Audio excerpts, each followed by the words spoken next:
नमस्कार साथियों, हमारे YouTube चैनल द्रोणा पीसीएस में आपका स्वागत है।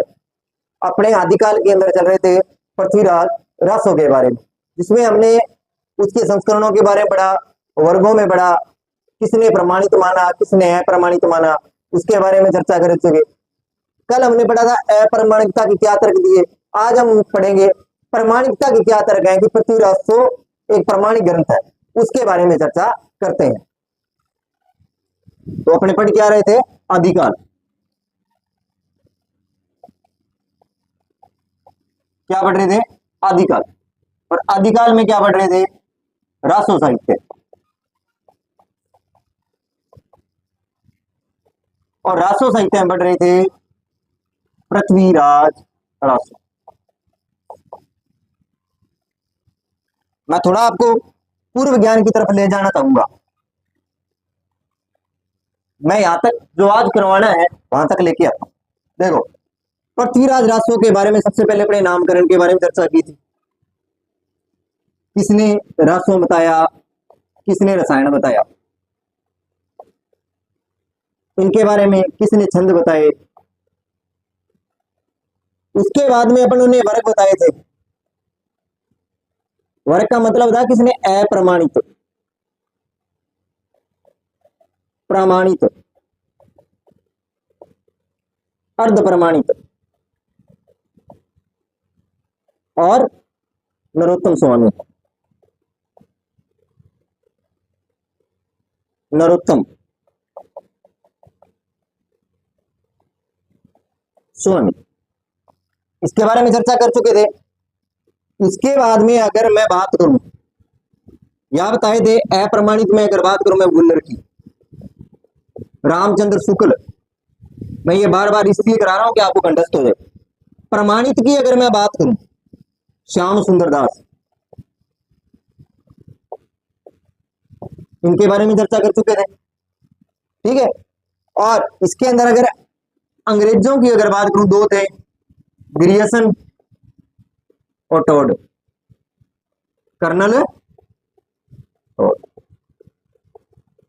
इनके बारे में चर्चा की थी। अर्ध प्रमाणित हजारी प्रसाद द्विवेदी मुख्य थे इसमें, और इसमें नरोत्तम स्वामी थे। इनके बारे में चर्चा कर चुके थे अपने। उसके बाद में अपन ने संस्करण देखे थे। क्या देखे थे? संस्करण। कितने थे? वही 4 थे। संस्करण भी कितने थे? 4 थे। देखो, पहला था वृद्ध संस्करण, दूसरा था मध्यम, तीसरा था लघु, और चौथा क्या था? इनके बारे में चर्चा की थी। इनके बारे में जो चर्चा की थी, देखो, वृद्ध जो संस्करण है वो नागरिक प्रचारणी सभा द्वारा, और कहा उदयपुर संग्रहालय। मध्यम में मैंने ट्रिक भी बताई थी, बीकानेर और अबोहर।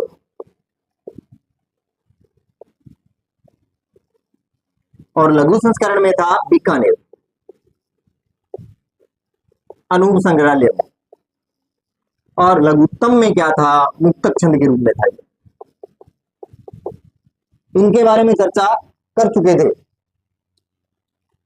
उसके बाद में अगर मैं बात करूं, ये कर लिया था। उसके बाद में अपने किया था प्रमाणिक अप्रमाणिक के बारे में।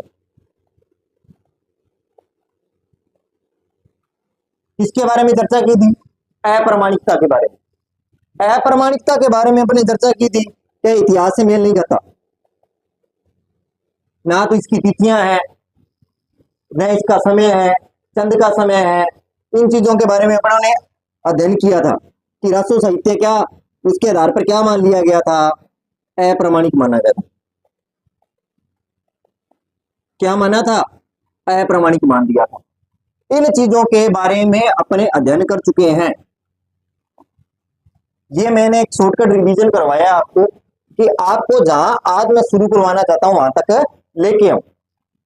अब अगर मैं बात करूं, अप्रमाणिकता के बारे में अपन ने पढ़ लिया था। ठीक है, चाहे विवाह है, चाहे माता का नाम है, जहां कमला देवी है, और इतिहास क्या बताता है, पृथ्वीराज विजय, पृथ्वीराज विजय ने क्या, जयानक ने लिखा था। किसने लिखा था? जयानक ने लिखा था। इन चीजों के बारे में चर्चा कर चुके थे। और इतिहास में क्या नाम बताया? कपूरदीप। इनके बारे में चर्चा कर चुके थे। अब अपने बात करते हैं किसके, प्रामाणिकता के बारे में। आज किसके बारे में चर्चा करेंगे? प्रामाणिकता किस आधार पर बताइए। तो पृथ्वीराज रासो एक क्या है? प्रामाणिक ग्रंथ। आज करेंगे इसके बारे में चर्चा। यहां तक अपने पृथ्वीराज रासो के बारे में कर चुके थे। अब बात करेंगे अपने प्रामाणिकता के बारे में।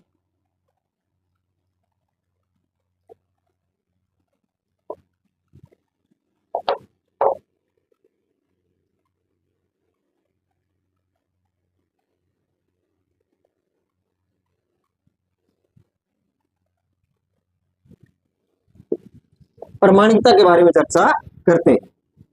प्रामाणिकता का क्या आधार रहा, किस आधार पर कहा गया कि पृथ्वीराज रासो ये क्या है? प्रामाणिक ग्रंथ है।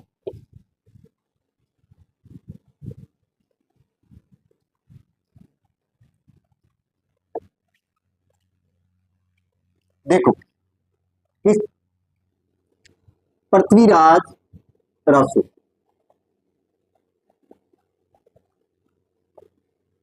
और इसमें क्या पढ़ेंगे? प्रामाणिकता की तरफ।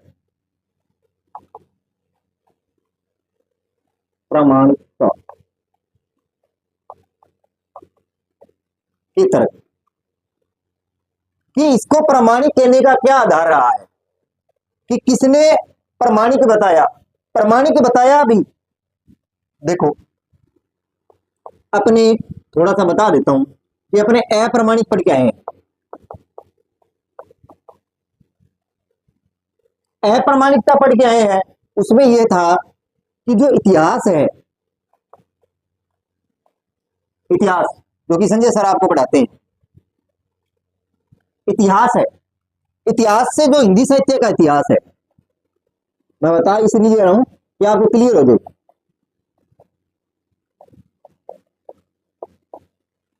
का इतिहास,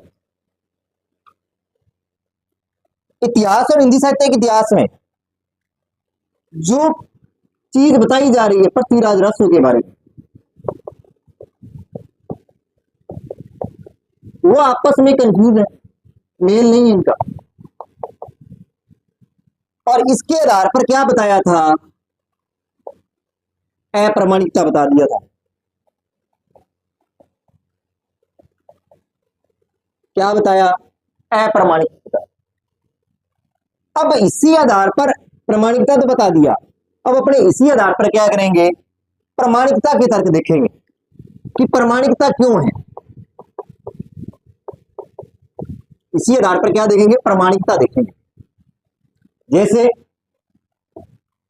आप कहते हैं ना कि माड़े बंदे बीच में कोई गुण चंगा होएगा, कि देखो अप्रमाणिक तो है पर कुछ ना कुछ तो ऐसे तर्क हैं जिसे अपने क्या कह सकते हैं? प्रामाणिक कह सकते हैं, कि सारी चीजें गलत नहीं होती हैं। आज कोई बुरा इंसान है, मान लो, वो पूरा का पूरा बुरा थोड़ी है, कुछ तो उसमें अच्छाइयां होंगी। क्या होगी? कुछ ना कुछ तो उसमें अच्छाइयां होंगी। आप न तो इंसान पूरी तरह बुरा होता है और न ही पूरी तरह अच्छा होता है, वो अपने देखने का एक क्या है? नजरिया होता है, कि किसी इंसान या कोई भी बुक है उसको देखने का क्या है? एक नजरिया होता है। क्या होता है? नजरिया। क्या होता है? एक नजरिया होता है कि आप उसमें, अगर आप उसमें बुराइयां देखने लग गए तो आपको सिर्फ उसकी बुराइयां ही दिखेंगी। अगर उस इंसान में आप अच्छाइयां देखने लगे तो फिर आपको अच्छाइयां नजर आएंगी। अब कुछ विद्वानों के तो पृथ्वीराज रासो में क्या लिखी? बुराइयां दिखी, कही है एक जाली ग्रंथ है। पर कई विद्वानों ने क्या देखी? उसमें अच्छाइयां भी देखी। कि सारी की सारी चीजें क्या नहीं है? जाली नहीं है, अप्रमाणित नहीं है। कुछ चीजें क्या है, प्रामाणिकता भी है। तो कुछ ने क्या माना, प्रामाणिकता माना है, और किसी ने क्या माना है, अप्रामाणिक। वो उनका देखने का एक नजरिया है। क्या है, देखने का एक नजरिया है, जिसके आधार पर किसी ने तो क्या कर दिया, अप्रमाणित बता दिया, और किसने क्या कर दिया, प्रमाणित। ये एक नजरिए का सवाल है और कुछ भी नहीं। तो अब अपने देखते हैं कौन से ऐसे तर्क हैं जिसके आधार पर अपने पृथ्वीराज राष्ट्र को क्या कर सकते हैं, प्रमाणिकता बता सकते हैं। इस पे अब चर्चा करते हैं।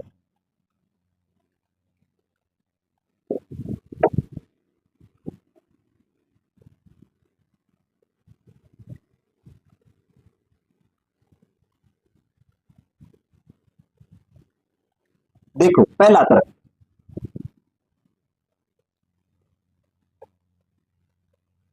पहले तर्क की अगर बात करें, इसके पहले तर्क, पहला तर्क दिया डॉक्टर दशरथ शर्मा ने। दशरथ शर्मा ने, किसने दिया, दशरथ शर्मा। वो ये बात कहना चाहते हैं कि इतिहास में लघुत्तम जो लघुत्तम संस्करण था, प्रतियां थी जो लघुत्तम मिली है, किसके पास, अगरचंद्र नाहटा के पास मिली थी। वो जो इतिहास, इसमें जो अशुद्धियां नहीं है, ये दशरथ शर्मा ये कहना चाहते हैं कि लघुत्तम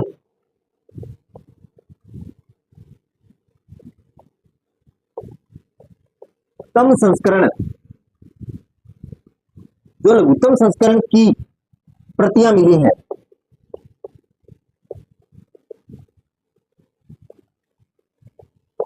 क्या मिली है, प्रतियां मिली हैं, जो भी प्रतियां मिले, वो इतिहास में, इतिहास इतिहास संबंधी अशुद्धियां नहीं है, अशुद्धियां नहीं है। वो कहते हैं कि जो लघुत्तम संस्करण मिला है, उसकी जो प्रतियां हैं उनमें इतनी अभी अधिक अशुद्धियां नहीं है जितनी बताई जा रही। और जो पृथ्वीराज विजय है और रासो के लघुत्तम संस्करण नामों में बहुत अंतर है। और ये कहना चाहते हैं कि पृथ्वीराज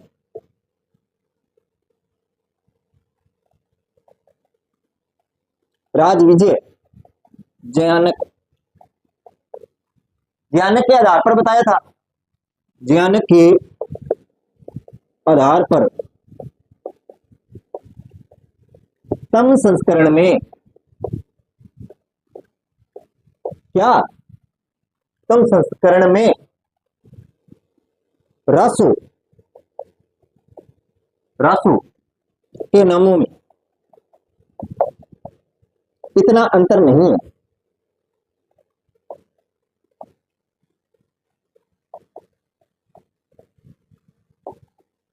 ये कहना क्या चाहता है कि लघुत्तम से जो प्रवृत्तियां मिली हैं, जो पृथ्वीराज रासो के आधार पर क्या बताया था, देखो अप्रमाणिकता में क्या बताया था, किसके आधार पर बताया था अप्रमाणिक, पृथ्वीराज विजय पर, इसके आधार पर बताया था। पर दशरथ शर्मा ये कहते हैं कि इसके आधार पर कोई ज्यादा अंतर नहीं है नामों में, क्या नहीं है, इसके आधार पर ज्यादातर अंतर नहीं है। किसके आधार पर, पृथ्वीराज विजय के आधार पर, ये कोई ज्यादा अंतर नहीं है। पहला तो ये बता दिया, किसने, दशरथ शर्मा ने ये तर्क दिया था प्रमाणिकता का, कि पृथ्वीराज रासो ये बात कहना चाहते हैं कि पृथ्वीराज रासो और पृथ्वीराज विजय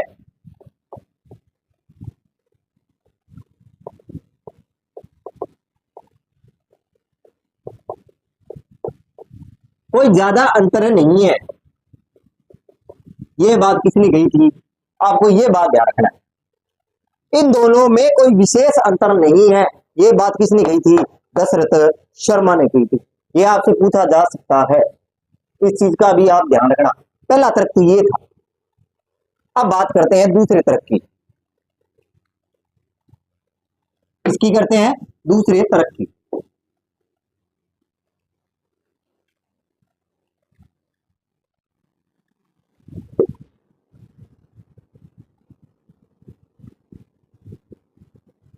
दूसरे तर्क के बारे में चर्चा करते हैं। विष्णुलाल मोहनलाल विष्णुलाल पांडे के बारे में दूसरा तर्क देखते हैं।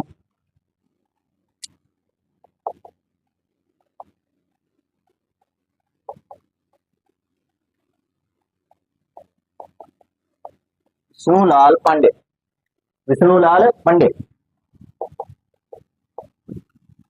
इन्होंने क्या तर्क दिया प्रमाणिकता के बारे में? इन्होंने कहा जो चंद का समय था उस समय कौन सा चलता था, इसका मैं लिखवा देता हूं कि चंद के समय जो संवत था, जो संवत चला वो अनंत संवत था। कौन सा था? अनंत संवत चलता था। पहला तर्क ये दिया कि चंद के समय जो संवत था वो कौन सा चल रहा था? अनंत संवत चल रहा था, प्रचलित था उसमें, और अनंत संवत चल रहा था, ठीक है। और जो विक्रमी संवत वह आनंद संवत, आनंद में 90 वर्षों का अंतर है, 90 वर्षों का अंतर है।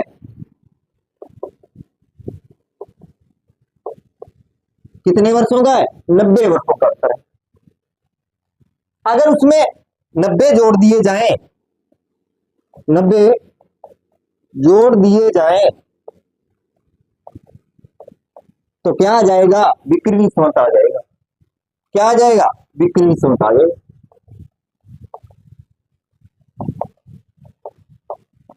ये तर्क किसका था? ये तर्क था मोहनलाल विष्णुलाल पांडे का। ये तर्क किसने दिया था? मोहनलाल विष्णुलाल पांडे ने तर्क दिया था। कौन सा? कि चंद के समय जो संवत कौन सा था? अनंत संवत, और विक्रमी संवत में कितने वर्षों का अंतर था? 90 वर्षों का अंतर था। और अगर इसमें 90 जोड़ दिए जाएं तो वो किसका आ जाएगा? विक्रमी संवत आ जाएगा। ये तर्क किसने दिया था प्रमाणिकता का? विष्णुलाल पांडे। और पृथ्वीराज रासो और पृथ्वीराज विजय में कोई विशेष अंतर नहीं है, लघुत्तम संस्करण में ज्यादातर अशुद्धियां नहीं है। यह बात किसने की थी? दशरथ शर्मा ने की। अब बात करते हैं किसकी? हजारी प्रसाद द्विवेदी की बात करते हैं। किसकी तर्क की बात करेंगे? हजारी प्रसाद द्विवेदी की।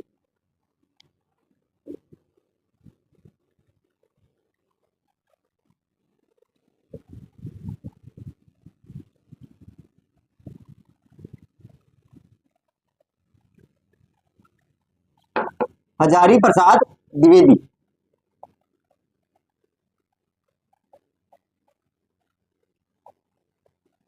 ये क्या कहते हैं? इन्होंने तो वैसे अर्ध प्रमाणित माना था। क्या माना था? अर्ध प्रमाणित के रूप में माना था कि रासों की भाषा, इन्होंने क्या कहा कि जो रासों की भाषा है,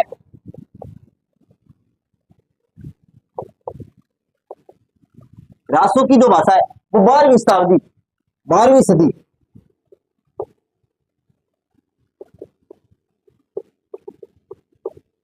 सुक्ताक्षर, सुक्ताक्षर जो है नहीं, सुक्ताक्षर में ही, सुक्ताक्षर जो मई है और अनुस्वार, तो अनुस्वार, अनुस्वार ये जो है अनुस्वार जो प्रवृत्ति मिलती है, प्रवृत्ति मिलती है, क्या मिलती है? प्रवृत्ति मिलती है। और 12वीं सदी का ग्रंथ,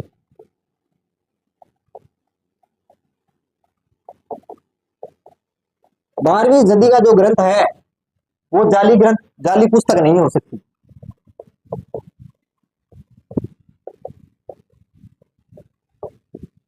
नहीं हो सकती। वो क्या नहीं हो सकती? जाली नहीं हो सकती। और जाली ग्रंथ कहा किसने था? आचार्य रामचंद्र शुक्ल ने। किसने कहा था? आचार्य रामचंद्र शुक्ल ने। किसने कहा था? आचार्य रामचंद्र शुक्ल ने कहा था। और रासों की रचना, एक बात और कही थी इन्होंने कि रासो जो रचना थी की रचना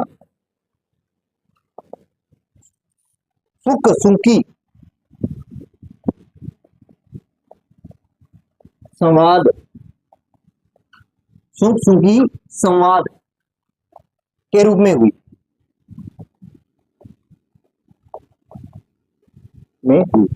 ये बातें किसने की थी? प्रामाणिकता के तर्क पर यह बात की थी आचार्य हजारी प्रसाद द्विवेदी ने बात की। किसने की थी? हजारी प्रसाद द्विवेदी। कि रासों की भाषा 12वीं सदी शुक्ताक्षर या अनुसार की प्रवृत्ति मिलती है। 12वीं सदी का ग्रंथ जाली पुस्तक नहीं हो सकता, पर जाली ग्रंथ किसने कहा? आचार्य। इसमें क्या मिलता है? सुख सुंकी संवाद मिलता है। ये बातें किसने की थी? आचार्य हजारी प्रसाद द्विवेदी ने की। किसने कही? हजारी प्रसाद द्विवेदी। आगे चर्चा करते हैं इसके बारे में।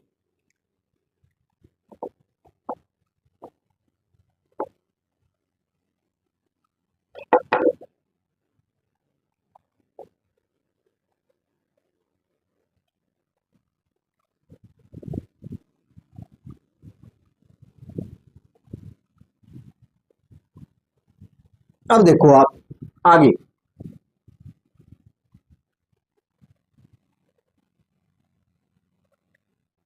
आगे अगर मैं बात करूं इसी के बारे में, इसमें अगर आगे मैं बात करूं कि पृथ्वीराज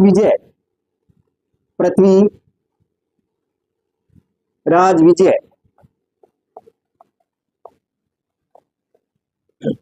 ध्यान है, चंद का उल्लेख कहीं नहीं मिलता है। उल्लेख नहीं मिलता है कि चंद का कहीं भी उल्लेख नहीं मिलता है। कहां? पृथ्वीराज विजय के अंदर। तत्कालीन जो संस्कृत कवि थे, इसका कारण क्या था कि तत्कालीन संस्कृत कवि कौन से? जो संस्कृत कवि कवि थे वो इनसे संस्कृत कवि इनसे ईर्ष्या क्या करते थे? ईर्ष्या करते थे। क्या था? ईर्ष्या व उपेक्षा का भाव रखते थे।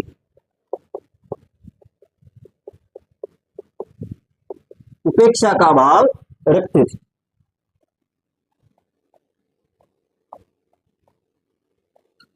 इसलिए इसे क्या माना गया? प्रमाणिक ग्रंथ के रूप में माना गया। क्या माना गया? प्रमाणिकता के रूप में माना गया। आगे अगर बात करूं इसके तर्क के रूप में कि जो चंद बरदाई थे,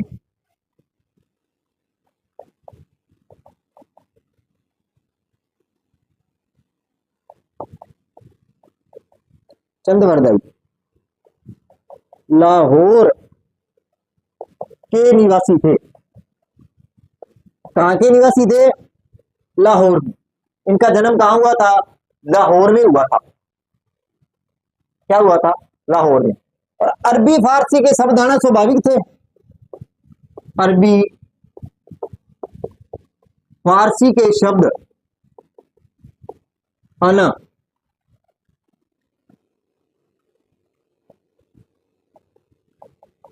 स्वाभाविक थे। अब क्या थे कि ये लाहौर के निवासी थे और अरबी फारसी के जो शब्द हैं उनका आना क्या था? स्वाभाविक था या नहीं था? हाँ। और इसलिए ये तो स्वाभाविक चीजें थी, आना ही आना था। ठीक है। और इसीलिए इसे जाली ग्रंथ में, इसे जाली पुस्तक नहीं कहा जा सकता। जाली पुस्तक नहीं कहा जा सकता। इसलिए भी क्या नहीं कहा जा सकता? इसे जाली ग्रंथ नहीं कहा जा सकता। बात समझी भाई? कि चंद बरदाई कहां के थे? लाहौर के। इसलिए अरबी फारसी का तो आना स्वाभाविक था। इसके आधार पर आप इसे क्या नहीं कह सकते? एक जाली पुस्तक की संज्ञा नहीं दे सकते। एक ये भी कारण था कि जो संस्कृत कवि थे वो दूसरे कवियों से क्या करते थे? ईर्ष्या और उपेक्षा की भावना रखते थे। ये भी एक कारण था। आगे बात करते हैं।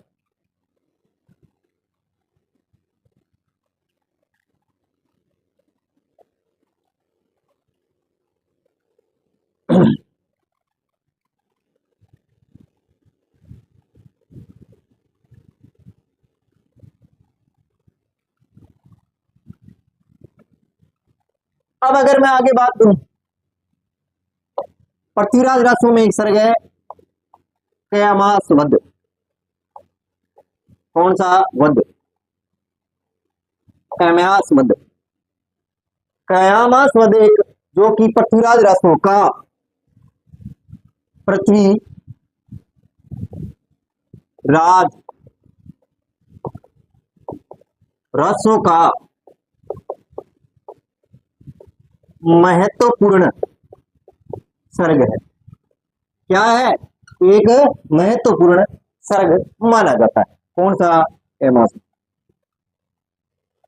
पृथ्वीराज रासो को एक अर्ध प्रमाणित रचना भी माना जा सकता है। पृथ्वीराज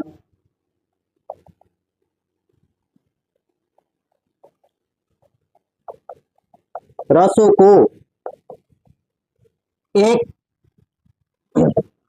को अर्ध प्रमाणित रचना भी माना जा सकता है।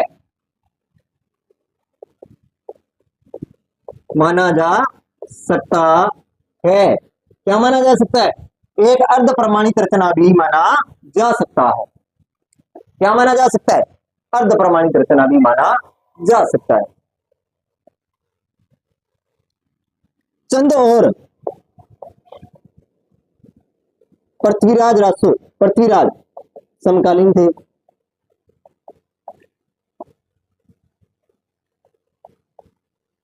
क्या थे? समकालीन थे। क्या थे? समकालीन थे। क्या थे? और रासो में अगर मैं बात करूं, रासो में अगर बात करूं, अपभ्रंश। क्या? अपभ्रंश, डिंगल पिंगल,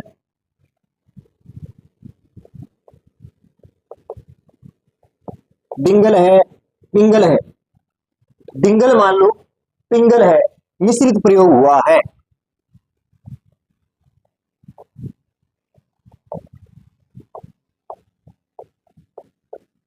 मिश्रित प्रयोग हुआ। क्या हुआ है? मिश्रित। पर पिंगल भाषा का प्रयोग आगे है। पिंगल भाषा का प्रयोग श्रृंगार, किसके रूप में? श्रृंगार के रूप में, श्रृंगार प्रसंगों में हुआ है। श्रृंगार प्रसंगों में हुआ है। किस रूप में हुआ है? श्रृंगार प्रसंगों में हुआ है। इसमें श्रृंगार जो प्रसंग है उसमें किसका हुआ है? पिंगल का प्रयोग अधिक हुआ है। 68 प्रकार के छंदों का प्रयोग भी हुआ है।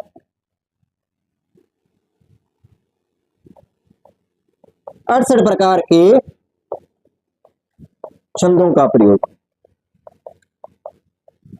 कितने? 68 प्रकार के छंदों का क्या किया गया प्रयोग? देखो, क़यामत वश महत्वपूर्ण है, अर्ध प्रमाणिक भी माना जा सकता है, चंद और पृथ्वीराज समकालीन थे, रासो अपभ्रंश डिंगल पिंगल मिश्रित रूप है, प्रसंगार रूप में पिंगल का प्रयोग अधिक हुआ है, और कितने प्रकार के? 68 प्रकार के क्या हुए? छंदों का प्रयोग हुआ। ये किसके बारे में है? पृथ्वीराज रासो के बारे में है। आगे बात करते हैं।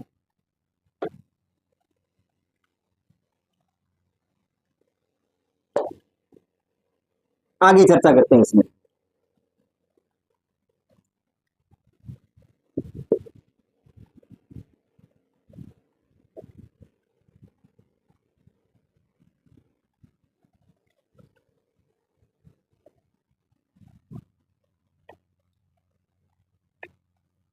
देखो, शीर्षीय सीगर,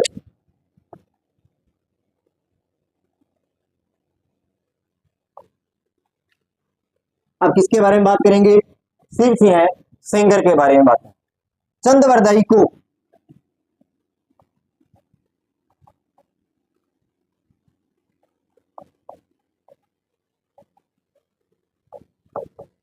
छठे छंद का राजा का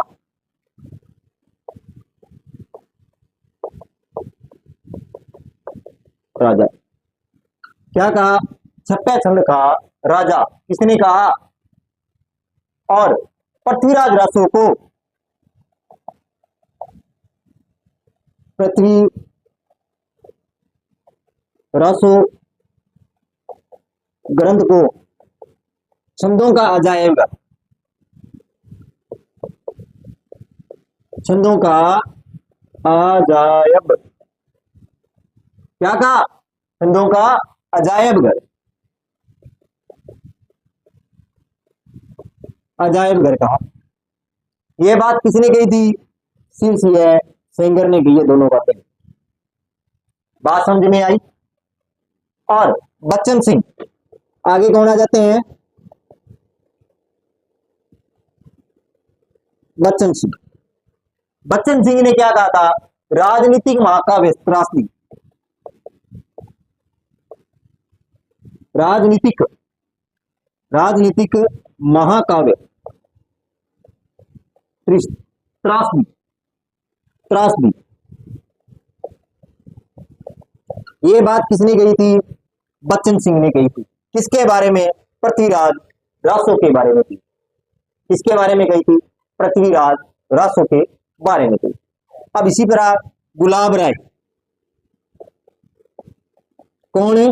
गुलाब राय। गुलाब राय क्या कहते हैं? देखो, स्वाभाविक विकासशील महाकाव्य कहा उन्होंने, विकासशील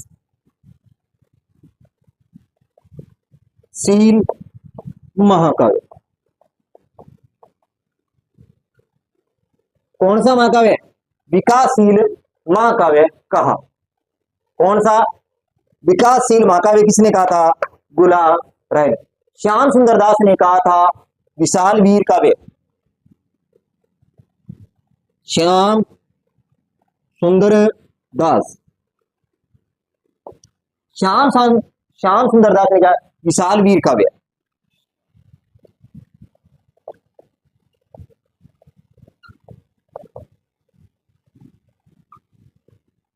ये किसने कहा था? श्याम सुंदर दास व उदय नारायण तिवारी ने, उदय नारायण तिवारी, ये बात कही। बात समझ में आई? छप्पे छंद का राजा और छंदों का अजायब किसने कहा? सीसीए सेंगर ने। राजनीतिक महाकाव्य त्रासदी किसने कहा? बच्चन सिंह ने। विकासशील महाकाव्य किसने कहा? गुलाब राय ने। श्याम सुंदर दास और उदय नारायण ने क्या कहा? विशाल वीर काव्य। ये सारी उपमा किसके ग्रंथ के दी गई है? पृथ्वीराज रासो के बारे में दी गई। किसके बारे में दी गई है? पृथ्वीराज रासो के बारे में दी गई। तो देखो, ये है पृथ्वीराज रासो। देखो, पृथ्वीराज रासो की जो कहानी है, आप इतिहास में संजय सर से विस्तार से पढ़ सकते हो। और कल मैं भी थोड़ा बहुत इसके बारे में चर्चा करूंगा, क्योंकि हिंदी साहित्य के अंदर जो प्रश्न पूछे जाते हैं वो प्रमाणिक अप्रमाणिकता ग्रंथ है, संस्करण कितने हैं, वर्ग किसने हैं, किसने प्रमाणिक माना, किसने अप्रमाणिक ग्रंथ माना, इनसे ज्यादा प्रश्न आते हैं। कहानी से इतने प्रश्न नहीं आते हैं। एग्जामिनर भी जानता है कि इतिहास का टॉपिक बन जाता है, इसलिए इनसे प्रश्न ज्यादातर आते हैं। आप एक सिर्फ कहानी के तौर पर ही मत रह जाना कि पृथ्वीराज रासो चंद्रवरदाई ने क्या लिखा, इससे कोई मतलब नहीं है पेपर वाले। हाँ, पर कहानी आपको थोड़ा बहुत पता होना चाहिए बस। तो ये था पृथ्वीराज रासो ग्रंथ, जिसमें अपने प्रमाणिकता अप्रमाणिकता पढ़े, उनके वर्ग पढ़े, उनके संस्करण पढ़े, किस विद्वान ने किस आधार पर प्रमाणिक माना, किस आधार पर अप्रमाणिक माना, किसने क्यों अर्ध प्रमाणिक माना, इसके बारे में अपने में विस्तार से चर्चा कर लिए। तो इसी के साथ अपना जो पृथ्वीराज जो रासो ग्रंथ है उसके बारे में चीजें क्या होती है, कंप्लीट होती हैं। कल मैं आते ही सबसे पहले इसकी थोड़ी बहुत आपको कहानी जरूर बताऊंगा। वो थोड़ा बहुत जो मेन चीजें बताने वाली है वो लिख लेंगे और अपने आगे बढ़ेंगे। तो आज के लिए इतना ही। अगर आपको मेरी क्लास अच्छी लगी हो, लाइक करें, कमेंट करें, चैनल को सब्सक्राइब करें। धन्यवाद।